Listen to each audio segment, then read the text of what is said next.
Bueno, continuamos avanzando en nuestra serie a la luz de su palabra y a la vez ya vamos a hacer el último episodio con el profeta Miqueas. Ya a partir de la próxima episodio, que sería el 132, empezaríamos con el profeta menor llamado Nahum. Y bueno, ver qué nos tiene que decir este profeta. Tratando también de, para contextualizar un poquito, pues leer parte de los prólogos para conocer también la vida de quiénes eran estos profetas y en qué tiempo vivieron, en tiempo histórico. Estamos hablando de personajes de la historia, de la salvación. Y es importante lo que cada uno de ellos tiene que decirnos. Hoy vamos bueno, cerrar con además algo que cuando lo leía, les voy a ser sincero, lo primero que pensé y recordé fue la canción que además fue catalogada por muchos al final del siglo XX, fue clasificada o catalogada como la canción del siglo XX, que fue Imagine de John Lennon. En esta canción, una de las cosas que decía John Lennon, o que dice pues en su letra, es el tema. De ahí lo saqué, por eso lo coloqué entre comillas. Imagine there's no heaven, no heaven, no heaven. O sea, imaginen que no hay cielo. Yo pido disculpas por mi pronunciación del inglés, no es muy fuerte, pero haciendo la traducción, es eso lo que quiere decir. Imaginémonos que no hay cielo. Y al imaginarnos que no hay cielo, en cierta forma es imaginarnos que no hay Dios. En el contexto de esta canción, una canción, bueno, bonita, que es una utopía total, porque también hay que decirlo, que no había violencia, que no hay división de razas, que no hay discriminaciones, etcétera. O sea, es el ideal humano. Y sí cabe destacar, y eso no es que sea un sentimiento solo de el fallecido Lennon, es que en muchos de los ideales humanos, de muchas actividades sociales que encontramos, inclusive organizaciones sin fines de lucro, y lo coloco entre comillas, pero organizaciones sin fines de lucro que pregonan labores sociales en muchas partes del mundo, especialmente en África, hacen obras materiales centradas en cubrir necesidades básicas, pero ahí no aparece Dios por ninguna parte. En el ideal cristiano nos puede faltar todo, pero la felicidad, que además no es una utopía, es una realidad para el creyente, es la existencia final de todo con Dios. Miqueas se plantea al final de su libro, se plantea una reflexión muy dura, pero muy amarga, por así decirlo, que para mí es el reflejo de lo que representa una sociedad donde no está Dios. O sea, una sociedad, esto no tiene nada que ver con valores universales, con formas de educación, con programas de fortalecimiento de la autoestima, de autoayuda, no tiene nada que ver con yoga, con meditación, no tiene nada que ver con cosas humanas. Esto tiene que ver con una sociedad donde, como yo les digo en el prólogo de esta reflexión, donde no está Dios, se caería la última contención, la última muralla que sostiene la moral humana. Porque al no tener a Dios observando nuestras vidas, pues todo se nos sería permitido. Ese fue el propósito de la serpiente cuando tentaba en el relato del Génesis a Eva para que desobedeciera a Dios. Recordemos que el pecado de nuestros primeros padres fue la desobediencia. Y ellos, cuando se les abre el entendimiento para saber lo que era bueno y lo que era malo, era como, de hecho hay un libro que me dio mi madre, que lo manejaba mucho mi abuelo, que tiene que ver con la historia bíblica. Un librito pequeño pero maravilloso, porque además que te cita algunas cosas de la Biblia, también te lo hace en un contexto histórico. Por ejemplo, te habla de que la historia de la creación pues no es que tenga millones de años, sino miles. Y se habla de que entre Abraham y Jesús hubo aproximadamente, o entre la creación y Jesús hubo aproximadamente 4000 años. Y eso tiene sentido bíblico, o sea, esto tiene coherencia con la historia bíblica, ¿no? Pero una de las cosas que dice es que cuando Adán y Eva comieron del fruto prohibido, se les despertaron todos los instintos carnales, o sea, hubo un desorden de las pasiones. El reconocerse desnudos no solamente era la vergüenza de no verles con ropa, sino quizás ahí vino también una tergiversación del sentido de la sexualidad, que además tiene mucha coherencia porque lo podemos ver en los animales. Los animales, no voy a generalizar porque no soy experto en el mundo de la fauna, pero los animales no andan teniendo relaciones sexuales por placer, sino siempre hay un elemento ahí reproductivo, de periodos de fertilidad, etcétera. Entonces, y además ellos andan desnudos. Y yo creo que en cierta forma eso representa cómo vivían nuestros primeros padres sin esa noción aguda de lo que era el bien y el mal. Entonces, bueno, en ese punto vamos a ver lo que dice el profeta Miqueas. Miqueas dice en el capítulo 7, versículo 1, vamos a leer del 1 al 6, dice: Pobre de mí, pues me parezco a los que recogen espigas después de la siega, o a los que rebuscan racimos después de la vendimia. Pero no hay ni un racimito para probarlo, ni una de esas primeras brevas que me gustan. Los creyentes han desaparecido del país. Aquí comienzo un poquito a hablar de lo que les decía. Los creyentes han desaparecido del país y entre sus habitantes no se encuentra ni siquiera un hombre justo. Sus manos son buenas para hacer el mal. El príncipe es exigente. El juez se deja comprar. El poderoso decide lo que le conviene. Su bondad es la del cardo. Su honradez peor que una hilera de espinos. Pobres de ellos, ahora viene el juicio, el día de su castigo, y ahora no saben qué hacer. No crean en su compañero ni confíen en su amigo. Cuídate del que se acuesta contigo, porque ahora el hijo insulta a su padre, la hija se rebela contra su madre, la nuera contra su suegra, y cada cual tiene por enemigo a las personas de su familia. Palabra de Dios, te alabamos, Señor. Me detengo allí porque hasta allí es el texto que quiero reflexionar, haciendo la imagen de una sociedad, de una familia o de un individuo que literalmente ha sacado total y absolutamente a Dios de su vida. El profeta, sin embargo, termina con una frase extra versículo que está fuera del análisis, que dice: pero yo miraré al Señor, esperaré en el Dios que me salva, mi Dios me atenderá. ¿Okay? Siempre hay una mirada de esperanza. Pero me gusta esa reflexión que él hace, porque esto no se trata de esperar lo macro. Cuando llegue el tiempo de la gran apostasía y nadie crea en Dios y todo el mundo profane el nombre de Dios y nadie respete sus mandamientos, ese momento bíblico también está hablado en el libro del Apocalipsis.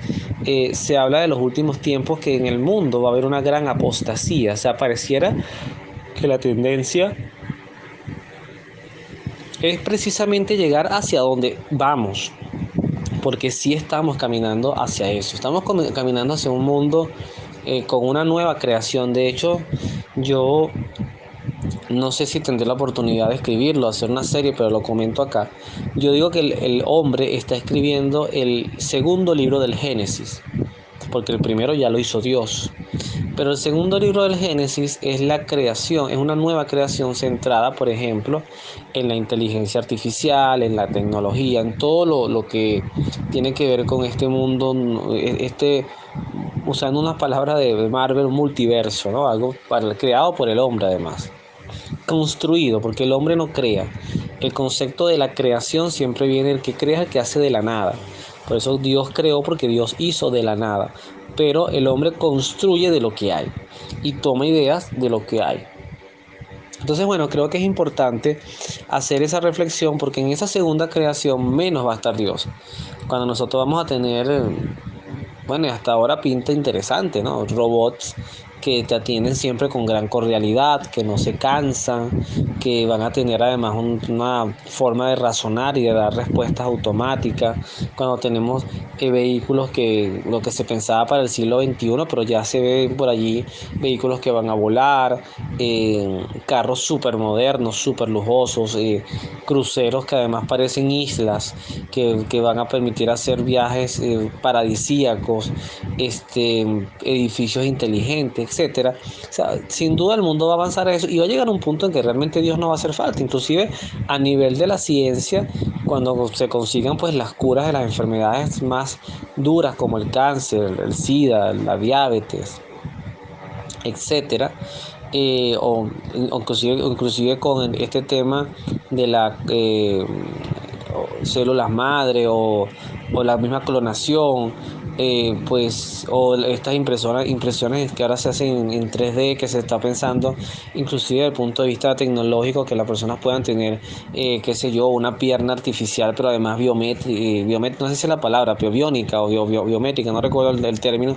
pero que funcione tal cual como una normal, que además pueda tener un riñón creado de manera artificial. Entonces, cuando todo esto avance, cuando caminemos hasta esto, la gente posiblemente va a decir, como llegó a decir en algunos tiempos muchos pueblos en la antigüedad, ya para qué nos hace falta Dios. O sea, nosotros ya nos valemos por nosotros mismos en todos los sentidos.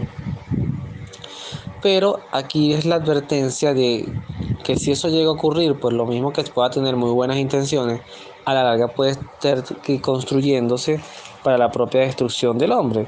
Eso también lo han advertido muchos teólogos, sacerdotes, que una sociedad pues, que avance sin Dios, pues sencillamente avanza hasta hacia su propia destrucción. Esto va más allá de conservar el planeta o de cuidar la naturaleza en sí misma. Que además la naturaleza, sin ser un ente vivo de punto de vista consciente, la madre naturaleza y la diosa, no, nada de eso, pero la naturaleza en sus ciclos ha mostrado que tiene sus propios mecanismos de defensa. Cuando tú ves esos deslaves tan terribles de cerros que han sido invadidos para vivienda, además que se han tapado las canales de los ríos, se han desviado, cuando ves el sobrepeso que muchas ciudades han tenido, que eran islas y hoy se están hundiendo, por ejemplo Venecia, la misma Nueva York, se habla que bueno, en algún punto estas ciudades siendo islas van a colapsar, además que son profundamente de mares, oceánicas, entonces el deshielo y cómo las mareas van subiendo. O sea, la naturaleza en sí mismo como que se sacude, como un perro cuando se moja que se sacude y vuelve un poquito a su cauce. Entonces nosotros también tenemos que ver esto, que aquí el problema no es tanto conservar la casa común, que el Papa Francisco la definió muy bien, la casa común que es nuestro planeta, pero que más allá de eso tenemos que velar también por cuidar nuestra estadía y presencia, garantizar nuestra asistencia sin retorno a la eternidad con Dios. Y eso requiere un compromiso mayor que el solo compromiso que también es necesario de cuidar el planeta. Entonces, en Mateo 24, cuando Jesús habla de la venida del Hijo del Hombre, que además es una venida contundente, primero habla de la destrucción de Jerusalén y el fin del mundo. Ese es el título de la Biblia latinoamericana. Jesús dice, nos exhorta a cosas bien interesantes. Él dice en el versículo 4 de este capítulo, que es con el cual estamos enlazando el de Miqueas: no se dejen engañar cuando varios usurpen mi nombre y digan yo soy el Mesías, pues engañarán a mucha gente. Ustedes oirán hablar de guerras y de rumores de guerra, pero no se alarmen, todo eso tiene que pasar, pero no será todavía el fin. Unas naciones lucharán contra otras y se levantará un reino contra otro. Habrá hambre, terremotos en diversos lugares. Esos serán los primeros dolores de parto. Entonces los denunciarán ustedes y serán torturados y asesinados. Todas las naciones los odiarán por mi causa. En esos días muchos tropezarán y caerán. De repente se odiarán y se traicionarán unos a otros. Aparecerán falsos profetas que engañarán a mucha gente. Y tanta será la maldad que el amor se enfriará en el mundo, en muchos. Voy a repetir eso porque me parece muy importante. Cuando nosotros definimos a Dios, cuando queremos definirlo en una sola frase, que además Juan en su primera carta, en el capítulo 4, versículo 8, nos dice: Dios es amor. Cuando se enfría el amor es porque Dios no está allí. El amor en sí mismo es perfecto. El amor, Dios en su esencia de amor es inalterable. Dios no puede morir en amor, secarse en el amor. Dios siempre está allí disponible para amar y para amar a través de Él. Pero sí puede ese amor no entrar en nosotros, enfriarse en nosotros, ser desestimado por nosotros. Entonces esta frase de Jesús dice mucho. El amor se enfriará en muchos, pero el que se mantenga firme, y aquí termino, el que se mantenga firme hasta el fin se salvará. Palabra del Señor, gloria a ti, Señor Jesús. Cuando yo leía esto más chamo, cuando yo estaba de verdad más chamo y leía estos pasajes, yo creo recordar, y casi que con certeza no equivocarme, que yo era los que le decía, Señor, yo me voy a mantener firme, yo sí te voy a ser fiel. Pero cuando tú ves la realidad del mundo, cuando tú ves cómo el mundo te va arrastrando, inclusive te vas volviendo tan contracorriente que ya lo que te provoca es no hablar, te cansas de pelear, a todo le ves un defecto. O sea, yo y me acuso, a veces escucho hasta el Papa Francisco diciendo cosas y digo, ya va, pero esto está incompleto. O sea, esto no, esto sí es verdad. Y entiendo lo que usted dice, Santo Padre. Cuando, por ejemplo, el Santo Padre hoy en Lisboa, no tuve la oportunidad de verlo en vivo porque, bueno, estaba trabajando, pero ahorita gracias a las redes sociales uno puede perfectamente escuchar algo y además hasta de manera resumida. Entonces hay un pasaje que el Señor, que el Papa, pero que el Papa, es el Señor Jesús, pero el Papa trae a colación. Mientras lo voy comentando lo voy a ir buscando, pero si no lo consigo igual lo voy a comentar.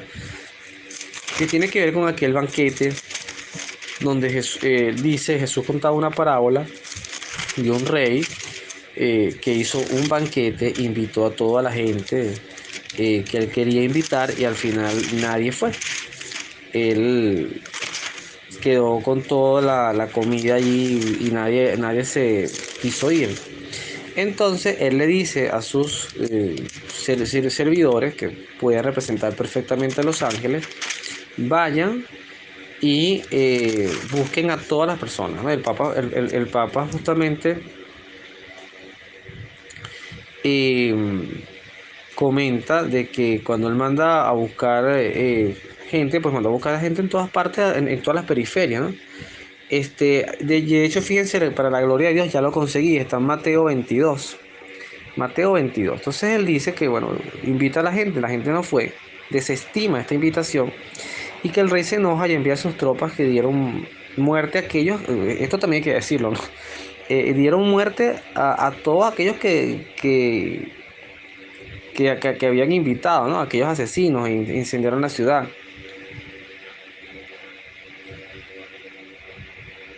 Entonces después dijo en el banquete de bodas, pero en el banquete de bodas sigue esperando, pero los que habían ido, habían sido invitados no eran dignos. Entonces dice, vayan pues a las esquinas de las calles, inviten a fiesta a todos los que encuentran. Todos los que encuentran están invitados.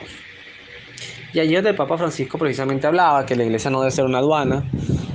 Coincido con él, todo el mundo de las puertas de la iglesia deben estar abiertas. Yo en mi experiencia pastoral, en mi experiencia de vida cristiana, que no es la experiencia del mundo, yo nunca he visto a nadie en una iglesia que esté parado diciéndole a alguien, tú entras, tú no entras. Eso tengo que decirlo. O sea, yo he visto inclusive indigentes muy malolientes, gente de muy mal aspecto para uno, que han entrado en las bancas y a veces se sientan de último, es la gran tendencia. Pero yo nunca he visto un padre, un sacerdote, un catequista diciendo eso. A veces lo que sí he visto es que mandan a salir a alguien porque está haciendo ruido, está molestando, está pidiendo plata en plena misa, está borracho ya pegando gritos. Eso está bien, eso hay que sacarlo, porque no está respetando el sacramento. Pero a donde sí he visto filtros es en la vida pastoral, es decir, una persona que yo quiero ser catequista, pero entonces la persona va allí y lo que vas a pregonar su homosexualidad o su vida irregular, o están enamorando a todas las catequizadas, etcétera. O sea, que hay que cuidar, uno tiene que cuidar lo sagrado. Eso sí he visto esos filtros y no siempre esos filtros me parecen malos, uno tiene también que discriminar.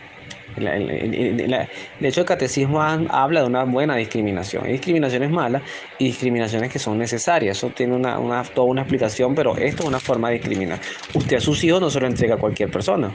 Y eso es una forma de discriminarla. Mira, préstame a tu hijo que y no conoces o un vecino que apenas has visto 4 veces en tu vida, que tiene una fiesta donde mi hijo y quiero llevármelo, y te dice no, gracias, y te puede decir, bueno, que este tipo puede ser un violador, un sádico, y es una forma de discriminarlo porque no lo conoces, pero eso es una discriminación justa, razonable y lógica. Usted posiblemente diga, bueno, yo voy con mi hijo y va a estar conmigo, yo veo dónde es la casa y luego yo me lo traigo cuando ya nos queramos ir. Este, pero el punto que yo decía que el Papa no menciona, y por eso me parece importante que el texto tiene que ser completo, es que dice, los servidores salieron inmediatamente en los caminos y reunieron a todos los que encontraron. Entonces aquí hace unos calificativos. Reunió malos, buenos, de modo que la sala se llenó de invitados. Pero ahí no termina la historia. Por eso que me decía que es importante las historias contarlas completas.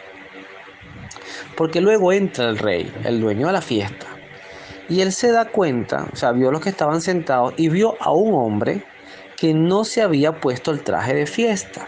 Es decir, vamos a traducir esto desde el punto de vista bíblico, no estaba en gracia. O sea, seguramente estaba allí como un agnóstico, como un ateo, como una persona de otra religión, como un satánico. Coloque usted el adjetivo que le quiera comunicar o la creencia que identifíquelo como lo quiere identificar. Y él le dice, y fíjese en el término que se lo dice, amigo, ¿cómo es que has entrado sin traje de bodas? El hombre se quedó callado. Entonces el rey dijo a sus servidores, átenlo, vean el tratamiento, átenlo de pies y manos y échenlo a las tinieblas de fuego. Ahí será el llorar y rechinar de dientes. Este es palabra de Dios, palabra del Señor, y eso son palabras de Jesús. Uno podría decir, pero ¿qué culpa tenía este hombre? Este hombre ya vivía con su vida desastrosa. Él no pidió estar en esa fiesta, pero él es invitado a estar en la fiesta. ¿Ok? Es lo mismo que podemos decir, yo puedo invitar a todo el mundo a estar en la iglesia. A todo el mundo, véngase todo el mundo, que esto es parranda 24 horas abierta aquí para adorar a Jesús. Pero el riesgo que tiene eso, y por eso es que aquí la importancia no es solamente a quien invitas, sino hacer el acompañamiento, que es lo que yo siento que ha faltado mucho en el papado de Francisco y en muchas prédicas sacerdotales y en muchos ejercicios de retiros, es la imperante necesidad de explicarle al que vive, al invitado, al que está allí, que hay que convertirse a Cristo, que hay que dejar la mala vida. Que el hecho de que Dios nos ame con pecadores no quiere decir que siempre va a querer que estemos con el pecado y abrazadito, que nos ensucia, que nos aleja de Él, que nos hace indignos de estar en esa boda. Entonces yo creo que este punto es importante aclararlo en torno a lo que el Papa decía hoy. Ojo, de repente fue el extracto que yo vi, capaz más adelante sí lo mencionó, no lo sé, pero fue lo que yo escuché por redes sociales y lo escuché a él diciéndolo.